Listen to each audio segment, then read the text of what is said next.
Some stories begin in the quiet corners of small towns but grow to touch the world. In the peaceful streets of Willow Creek, 11-year-old Sophie Whitman, with a heart full of books and dreams, was about to spark a miracle. Willow Creek was the kind of town where time seemed to slow down. The streets were lined with maple trees that turned fiery shades of red and orange in the fall, and the smell of fresh pies often wafted from the windows of cozy homes. Among its charming residents was 11-year-old Sophie Whitman, a bright and imaginative girl with a love for books so deep that her friends jokingly called her the walking library. Sophie's room was her sanctuary. Shelves overflowed with dog-eared novels, fairy tales, and adventure stories that she had collected over the years from second-hand shops and library sales. When she wasn't reading, she was daydreaming about writing her own stories someday. On any given evening, you could find her curled up in her favorite beanbag chair, a mug of cocoa by her side, and a book in her lap. But one warm June afternoon, Sophie's world changed.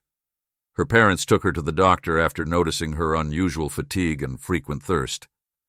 The diagnosis came swiftly and left a heavy weight on the family's shoulders: type 1 diabetes. Sophie felt a wave of emotions she could barely process: fear, confusion, and a sense of loss for the carefree life she had known. She tried to be brave for her parents, but late at night she would bury her face in her pillow and cry, overwhelmed by the thought of needles, dietary restrictions, and an uncertain future. While Sophie tried to stay brave, the reality of her condition was daunting. She now had to monitor her blood sugar levels, give herself insulin injections, and adjust to a new way of living. The hardest part, however, wasn't the medical routines. It was seeing her parents struggle under the burden of rising medical bills. The Whitmans owned a small bakery in town, a labor of love that brought in just enough to keep the family comfortable. But with mounting expenses for insulin, test strips, and an insulin pump, their modest income began to stretch thin. Sophie overheard her parents whispering late at night about loans and bills, their voices filled with worry. It broke her heart. One evening, as Sophie sat in her room, staring at her beloved bookshelf, an idea began to take shape. Her mind raced as she thought about the stories each book contained, the worlds they had opened to her, and the joy they might bring to someone else. Maybe, she thought, if these books could brighten someone else's day, they could also help ease my family's burden. She imagined herself setting up a small stand, meeting neighbors, and watching her books find new homes. The vision grew clearer with each passing moment, filling her with a renewed sense of purpose. This was something she could do, something she had to do. She ran downstairs, her face lit with determination. "Mom," Sophie said hesitantly, "what if I sell my books? I don't need all of them, and maybe I can help." Her mom looked up, startled. "Oh, sweetheart, that's very kind of you, but your books mean so much to you." "They do," Sophie admitted, "but you and Dad mean more, and maybe someone else could love them as much as I do." Her mom's eyes welled up with tears. "Okay," she said softly, "let's do it together." The next morning, Sophie and her mom got to work. They cleaned up an old wooden table from the garage and painted it a cheerful yellow. As they worked, Sophie's mom smiled and said, "You know, this table belonged to your grandma. She used to bake pies on it every Saturday morning." Sophie paused, her paintbrush mid-air. "Really?" she asked, her eyes wide. "I didn't know that." Her mom nodded, a hint of nostalgia in her voice. "She always said this table brought good luck. Maybe it'll bring some for us, too." Sophie grinned. "Then it's perfect for our stand." Sophie wrote Sophie's Book Haven, Stories for a Cause, on a piece of cardboard in her best handwriting, decorating it with little drawings of books and stars. They set up the stand on the corner of their yard, shaded by a big oak tree that Sophie used to climb when she was younger. At first, the customers were few. A neighbor stopped by and bought a worn copy of Charlotte's Web for her granddaughter, sharing how much she loved the story as a child. Another customer, an elderly man, chuckled as he picked up a paperback thriller and told Sophie, This will keep me on the edge of my seat for a few nights, before slipping her a $5 bill and saying, "Keep the change, sweetheart." A young couple stopped by, drawn by the cheerful sign, and ended up leaving with a stack of books after chatting with Sophie about their favorite authors. Slowly but surely, word began to spread around town. A neighbor stopped by and bought a worn copy of Charlotte's Web for her granddaughter. Another customer, an elderly man, paid $5 for a paperback thriller and told Sophie to keep the change. Slowly but surely, word began to spread around town. People came not just for the books, but to support Sophie. Some stayed to chat and left with more books than they needed, moved by her story. Still, the money trickled in slowly, and Sophie worried it wouldn't be enough. One Saturday afternoon, as Sophie carefully arranged her books, a sleek black SUV pulled up to the curb. Out stepped a tall man with silver hair and a rugged presence that seemed to command attention. Sophie's breath caught in her throat. It was Clint Eastwood, the legendary actor and director. Sophie froze, her heart pounding as if she were living a scene from one of his movies. She blinked several times, unable to believe her eyes. Could this really be happening?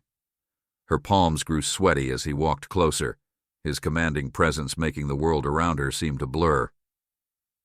Sophie's breath caught, and she felt both awe and nervousness swirl inside her. "Hi there," Clint said with a friendly smile, breaking the spell. Sophie stammered, "Hi, Mr. Eastwood," feeling as though she might faint from sheer excitement. Sophie had never met a celebrity before, and her heart raced as he approached the stand. Clint gave her a warm smile and gestured to the sign. "Stories for a cause, huh? Mind telling me what this is all about?" Sophie, nervous but determined, explained her situation. She talked about her diagnosis, her family's bakery, and her desire to help her parents with the medical bills. Clint listened closely, nodding thoughtfully. When she finished, he smiled. "You've got a lot of heart, kid. How much are these books?" "Most of them are $1 or $2, Sophie said, her voice barely above a whisper. Clint chuckled. "How about I take all of them, and I'll pay, let's say, $50,000. Sophie blinked, sure she had misheard. $50,000? "That's right," Clint said. "You've already done more than most people would at your age. You deserve a little help." Sophie's mom, who had been watching from the porch, came running over, her face pale with disbelief. "Are you serious?" she asked. "Dead serious," Clint said, pulling out his checkbook. "But on one condition. You promise me you'll keep sharing stories, however you can. The world needs more of that." Sophie nodded, tears streaming down her face. "I promise." Word of Clint Eastwood's generosity spread like wildfire. The local newspaper ran a front-page article titled, "A Hollywood Hero Visits Sophie's Stand," complete with a photo of Sophie and Clint smiling together. Social media exploded with posts about the encounter, with hashtags like Sophie's Bookhaven and Clint Cares trending nationwide. People shared the story with captions like, "Proof that kindness still exists," and "This brought tears to my eyes." Local news stations picked up the story, and soon Sophie's Bookhaven became a nationwide sensation. People from all over the country started sending donations, along with boxes of books for Sophie to sell. Inspired by her courage, others set up their own book havens in towns across America, with proceeds going toward helping families with medical expenses. Sophie's family used the money not only for her treatment, but also to stabilize their bakery. With the financial strain lifted, they could finally replace the aging oven and expand their menu to include more diabetic-friendly options inspired by Sophie's journey. Mornings at the bakery were filled with laughter and the smell of fresh pastries as customers flocked in to support them, often sharing how Sophie's story had touched their hearts. For the first time in years, the Whitmans felt a sense of security and hope, grateful for the community that had rallied around them. But Sophie wasn't done yet. With the extra funds, she founded an organization called Sophie's Book Haven Foundation, dedicated to providing books and resources for children with chronic illnesses. The foundation grew over the years, hosting book drives, reading programs, and even publishing a collection of short stories written by kids. Sophie became a symbol of resilience and hope, proving that even small acts of kindness could ripple into something extraordinary. Years later, as Sophie stood on a grand stage at a national awards ceremony, the air buzzed with anticipation. The room was filled with warm, golden light, and the audience of distinguished guests and supporters watched her with admiration.